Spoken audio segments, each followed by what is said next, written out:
Imagine a house. Your house. And the dwellers within.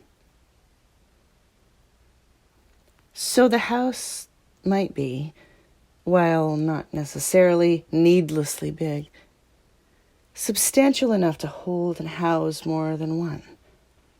Maybe a family, a friend. Maybe it's just you, and the loved one you share the days with is a dog, or some pet, or a thing you like doing, like building a shed. Maybe you don't even own it, this place. The point is, if you have a house, or just a home that can be your house, it's not hard to imagine. So do it. Step sideways. Or just step ahead. There's no way to know how close you are. It's not about a house, it's about him.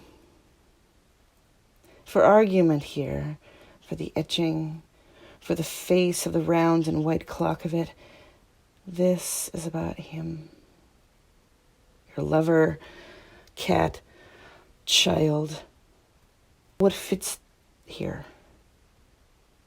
What fits in his place? So you can't really figure when it started. You'll assign a timeline later, but it won't stick. In your mind as you go forward, it slips around in your head like a slick fish gasping for life. Knowing there's no chance. Knowing there's none to be had. So at some slipping point on one slipping day, things are different. Maybe it's the weather, the lack of sun.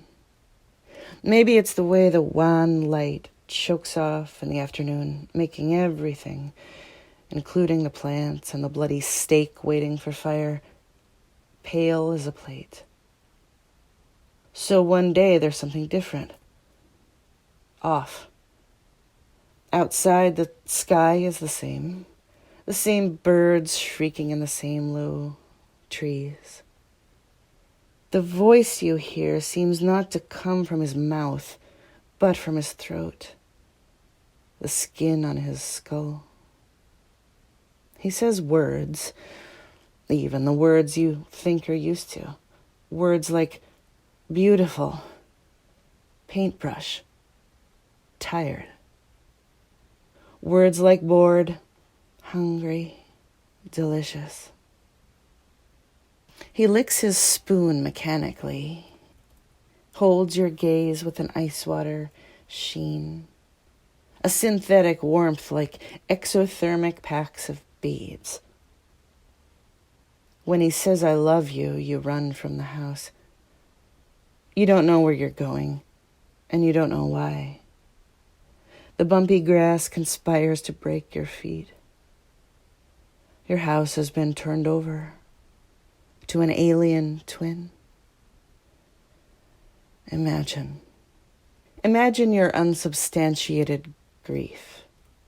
Imagine wanting nothing more but a return to what you know, the breath you ate, the thing next to you that filled in your rough space. In front of you is this chord that you know, but it's dissonant, switched out. And then you'll need someone to believe you, to hear your sick list. But there's no one, and the twin will take the sun and run away, and step like gold through your trifling door.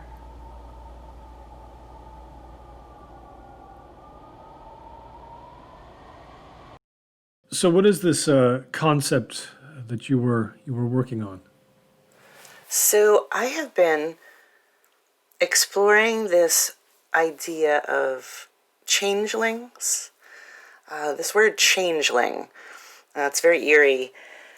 I thought about what I knew about changelings, or what I thought I had heard at some points when this subject first started to present itself to me. I thought I remembered something about it being a specifically Irish folk tale, discussing the occasion where fairies would come in the night and steal a baby from the human family and leave some sort of decoy in its place to, at least for a short time, fool the other humans. And that decoy is what is called the Changeling. You know, come to find out, there's really versions of this story everywhere. And you can see why. It's quite an elastic tale, and it's quite a universal fear, I think. In the different versions of the story, depending on what area or country, part of the world you're talking about, some of the details can vary quite widely. You know, everything from who comes to take the baby, you know, what kind of creature or entity is it? Usually something supernatural or mythological. Also, the reasons for the stealing of the child vary a lot in these stories. There are certain protections and talismans that people can place about or indulge in, you know, rituals with in order to attempt to keep the thieves away. And then also the outcome to the story tends to be different. I think that was the part that surprised me the most. In many of the stories, the changeling stays with the family, but eventually is suspected or discovered, and then the human child is either retrieved or not. There's something about this story that is very frightening, and I think that's most of us can relate to. You know, it goes into this very idea of possibly abruptly not being able to connect with your loved ones or the people around you. You know, the creeping alienation, which I think is very suited to modern life. Oh, where is it? Where is it taking you? I'm in the Great Lakes region right now. I came to this area because I learned of a group of people who have been gathering regularly to discuss their similar experiences. I was invited to go to some of their meetings. Now, these are usually held at someone's home or someone hosts them, rather than meeting in a more public space. And there are a couple of important things about these meetings that they adhere to.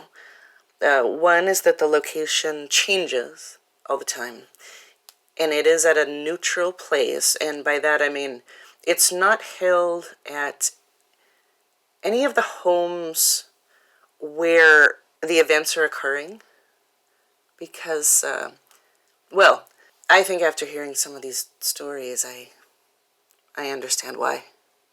So you're saying that there are groups of people out there, and they're all sharing the experience of knowing someone, maybe having someone close to them who they believe were replaced by some unidentified other who's masquerading as the person they know. The entire groups of these people saying this. Yes, all of these people are quite sure that they are harboring a changeling.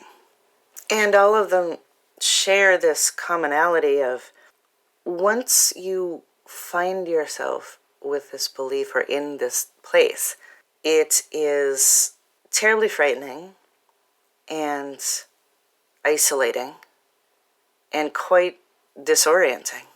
And I have to say, I really do feel for these people.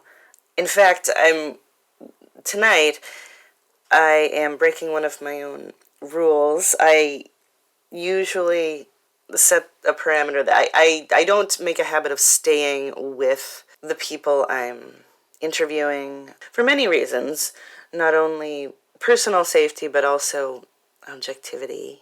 And tonight I'm actually staying one of the properties of my host.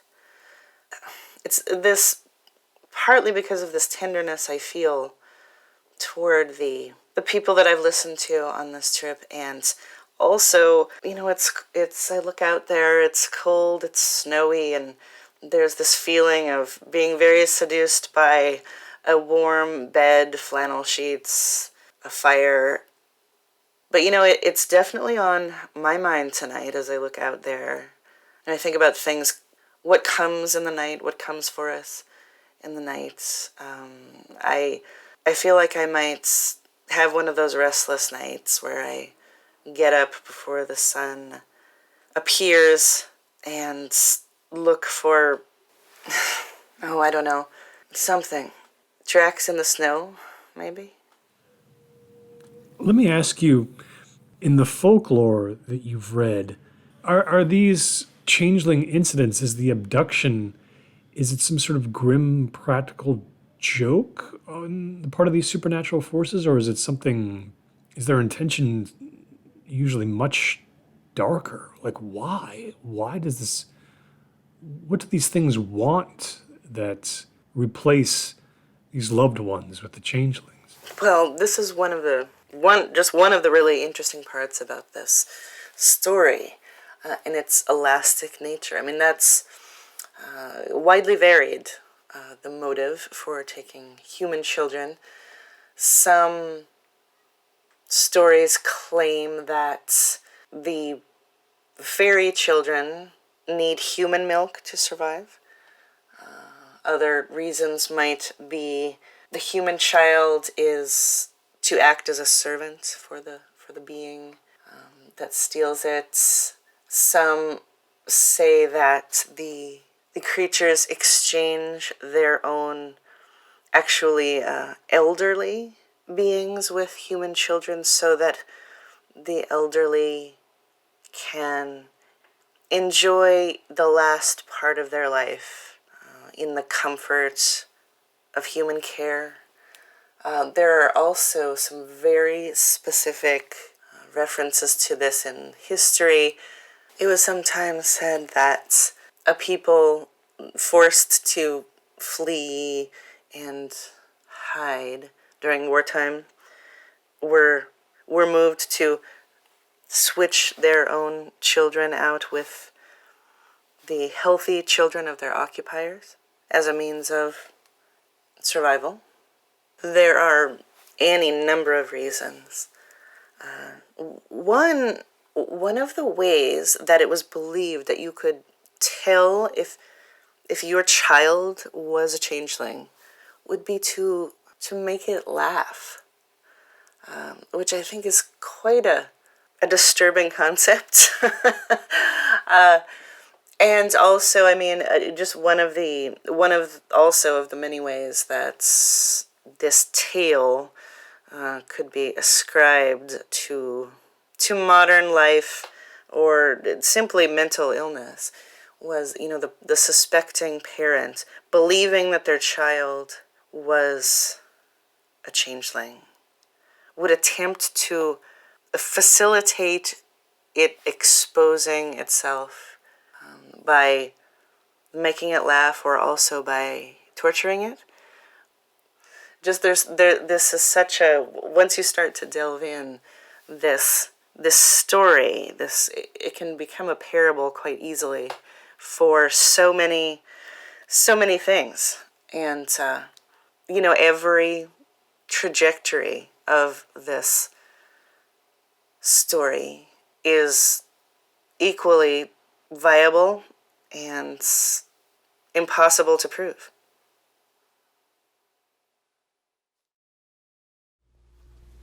Her mother sent her a box.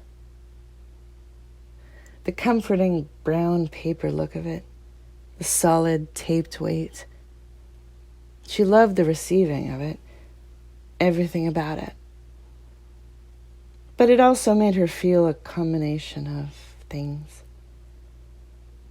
She felt included, celebrated, but also a little guilty, a little aberrant, for the thought that she wasn't worthy of this care over years, that she wasn't pulling her weight somehow.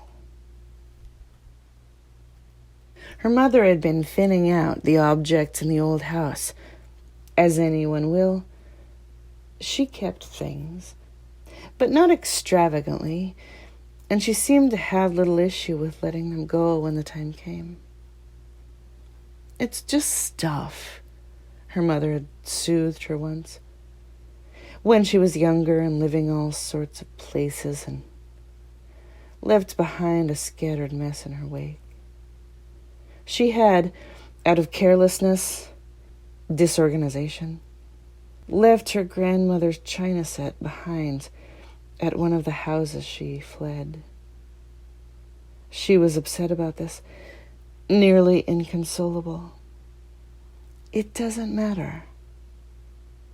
In this latest box, she found some of the berry tea she liked, which reminded her of the mountains. She found handwritten recipe cards of some of the things she liked especially: bean salad, pasta salad, Dominican beans and rice. 3 clippings from the local Tribune about high school classmates, one she knew, had spent time with, and one she didn't remember, and one she actively disliked. The last item in the box was a porcelain doll. Memory flooded back so strong she felt her hand rise involuntarily to her chest. It was her favorite from her sister's stash of storybook dolls, which fascinated her and she coveted hungrily. The dolls, simple-featured, with minimal painted-on faces, were roughly 6 inches tall and based on characters in books. If you couldn't guess, their names and the book of origin was printed on a small golden adhesive oval fixed to a tag or to the bottom of their rigid feet. She remembered the magnetic pop as she would open the glass cabinet where they stood in little rows, their pink-cheeked dots and ladybug mouths. The dust-stiff satin so green it seemed wrong somehow, like an emerald's dream of green, unseemly in its rich frills. She perched it on her nightstand and dreamed hard, gasping, disoriented, a fruit ripped from a tree. When she woke, she had to pull out of it, strung thin and snapped, staccato heart thumping the surface of the bed. Something about the doll bothered her. "It's not the same doll," she told her friend. They sat back languid on sofas. "This is interesting," said her friend, nodding gently. "You're a different person now, at a different place in life. Of course this thing would look unfamiliar to you." A show with puppets played jerkily across the TV. "You can't relate anymore." "It's not the same doll," she told her husband, a curious man and himself a cataloger of oddities, of mysterious things. The world to him, most days, was darkly bright. "How do you mean?" he asked, with a tinge of tabloid lasciviousness, a greedy marker. "It's not quite how I remember it," she told her mother on the phone. The afternoon was rainy, and a shove of wind grabbed the tree outside. She tried to ignore the painted eyes, wide set, too far apart, She sat on the edge of the sofa and leaned out over her knees. Is it really the same doll? Well, her mother said, it's strange that you should ask that. The doll stood on the wide coffee table, in the middle of the expanse of wood grain, like in the middle of some wide lake or plain. Its red curls burst out above the emerald green confection of satin, little hands buried at the sides. She waited for what would come next. She didn't breathe. Why, Mom? She said. The doll stared, still as ice, with a low, uncanny boldness. Undiscovered.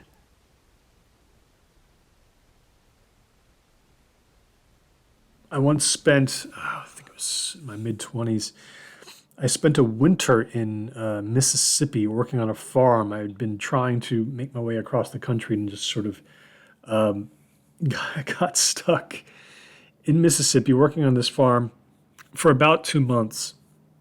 I began in the late afternoons. Every day I would walk down this long country road out to a certain landmark, and it was a house. It was an old house that had been abandoned a few years before. It wasn't rotting or anything. It wasn't what we would call a spook house, but it was an old house that no one had lived in for more than a few years. It was out all alone off the side of this country road, surrounded by trees, 2-story thing. And I would walk out to it, and then I would walk back, and Saturday mornings, Sunday mornings, walking out there with the breath pluming in front of my mouth, I would walk, and I knew it was time to turn around when I reached that house, an arbitrary landmark. And I became sort of strangely fond of the side of the house. I have to say, it became one of the nice memories of my time there, that it was time to walk to the house. And about a week before it was time for me to push on, something a little strange happened. I was out walking. I remember it was about dusk. It was very cold, and I began to snow very lightly. And I walked out and was approaching the house as always. And I began to get kind of an odd feeling when it came into view. I didn't feel very good in my mind. I began to feel very tense for some reason, just tense, as if I was about to enter some sort of conflict. Didn't understand it. All over my body, I just felt nervous and very tight and wound. And from the middle of the road, I looked at the house, and something was wrong with it. Something was off. And the more I looked, the more I realized that I didn't really know all the details of this place as I thought I did. But I became very certain in that moment that certain very specific features of the house were different. One of the things was the shutters. The shutters were different. They were of a different design, and yet still as old, as decrepit as every other feature of the house. So nothing new had been added, but they were different, I would have sworn. And then the molding over the front door was different. There had been some subtle scroll work in it. That was not there anymore. The chimney, I swear, was a little bit taller, and the entire structure of the house itself seemed to have sunk into the earth just a little bit, so that the windows were lower to the ground than they had been. And of these things, I was absolutely certain. And the more certain I became as I stood there, getting dark, the more tense I felt, the more I felt sort of cloaked by this unwelcome sense of something bad happening, not in the recent past or in the near future, but right at that moment. At that moment, something was happening. And I thought, this is not the same house. This is not the same house. And I must have stood there for about 20 minutes, and finally I turned and I walked away, and I never went back. I never went back. finally I moved on, but I've never forgotten that strange inner feeling combined with the sense that my house, of which I had become strangely fond, had been completely replaced by something else, and I'll never know why or how. Did this seem like something meant for you to discover? I will say that I do not believe any other person would have had the same feeling going to that house. I think there was something in my frequent visitations to it that a kind of relationship had been developed, and that was a very specific relationship. And the feeling I got that last day was intended for me to feel, and me alone. And whether it was a warning, some sort of strange cry for help, or whether I was simply being mocked, that I don't know.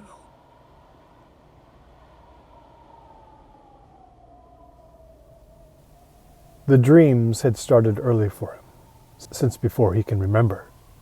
He'd have the sensation of being lifted and moved to a dark place through moonlight, something scratching over the crown of his head. When he woke, his arms were thrust out, aching. There are things you are trying to keep secret, a doctor said. And you've done it for so long you can't tell the difference, and you don't even know what it is. She stared at him. What do you think it is?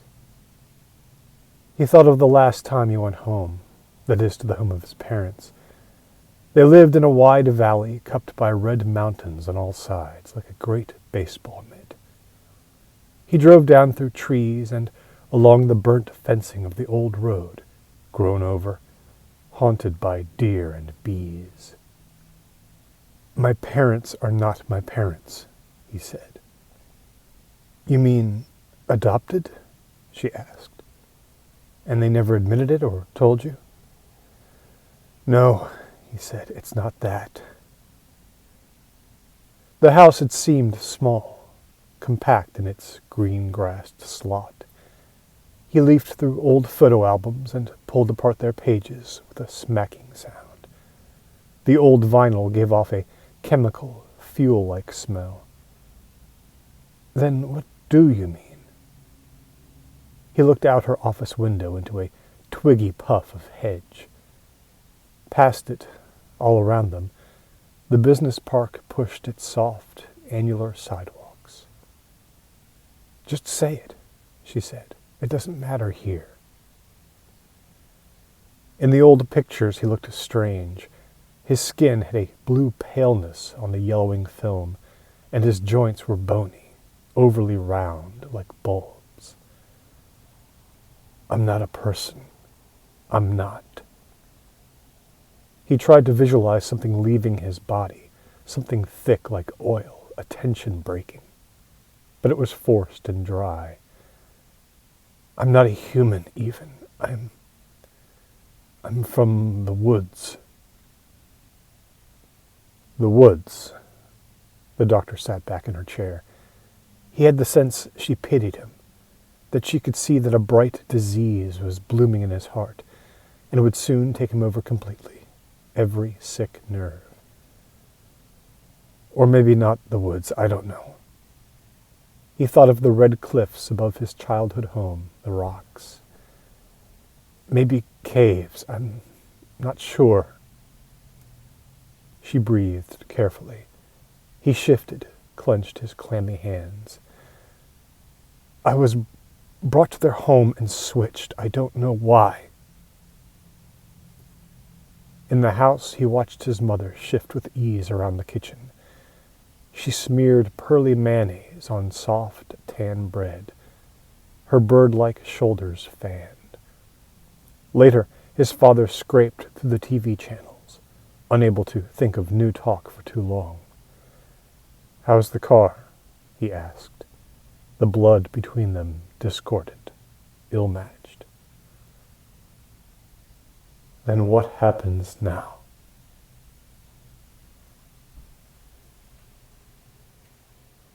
And again, there are just so many ways this idea or this image can present itself.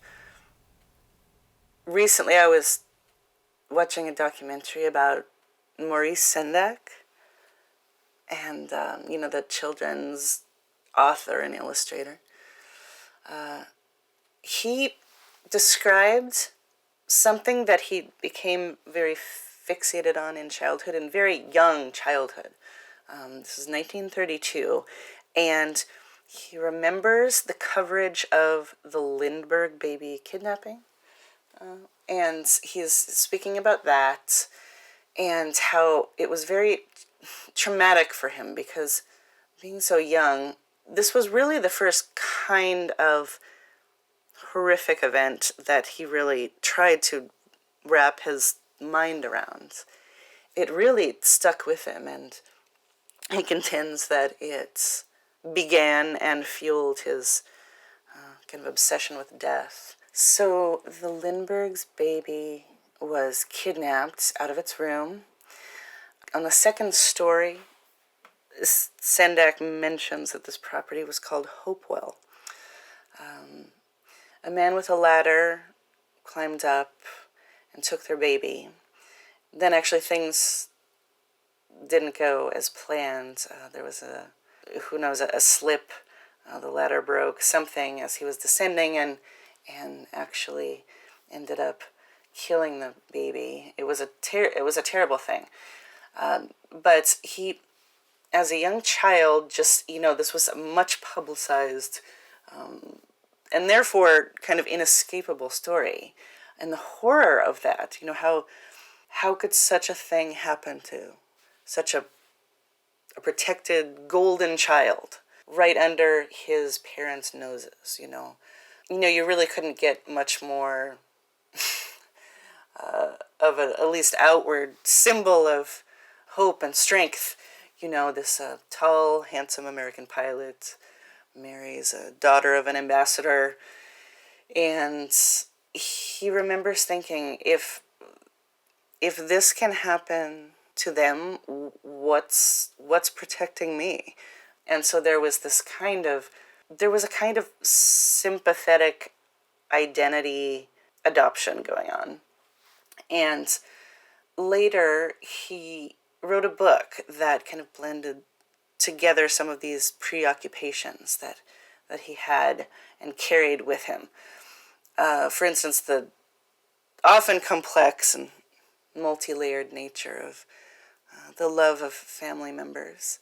And it was also a changeling story. If I remember it correctly, some creatures come in the night and steal a baby, which was meant to really be him, and in its place they leave a baby made of ice, which begins to melt. And the creatures use a ladder, like the Lindbergh case. They use a ladder to climb up and to steal the child. And the ladder is a very curious part of this story, because I do remember in some of the versions of the Changeling legend that I've read, the specific appearance of a ladder to aid in this operation is mentioned very specifically. And the ladder itself is really kind of a provocative symbol, usually meaning something like luck or ascension, passing from one state to another. So he drew the baby to represent himself intentionally, but he also drew it to resemble the Lindbergh baby. So he was kind of making this image, sort of this private symbol of his fears and obsessions in this book. And at the end, he is retrieved and saved by his sister, who finds the ice baby, and she goes after him. Which means, of course, that he and the stolen baby are safe and brought home. I think this is one of those phenomena where, like, what do you say? What do you say to people? There has to be a moment where you sit down and say, okay, it's time to tell someone about this, about what I believe. What words can you tell someone that, yes, there's a person that we both know who's not that person anymore. Immediately, the specter of mental illness you'll be cloaked by it immediately because it sounds insane. What are the steps of making someone believe that this can possibly be real? If I talk to you about a ghost or thumps in the night or even demonic possession, it's almost, I think I have a fighting shot at making someone believe these things if I had enough evidence. But this, the concept of a changeling, what do I say to you to make you believe this is happening?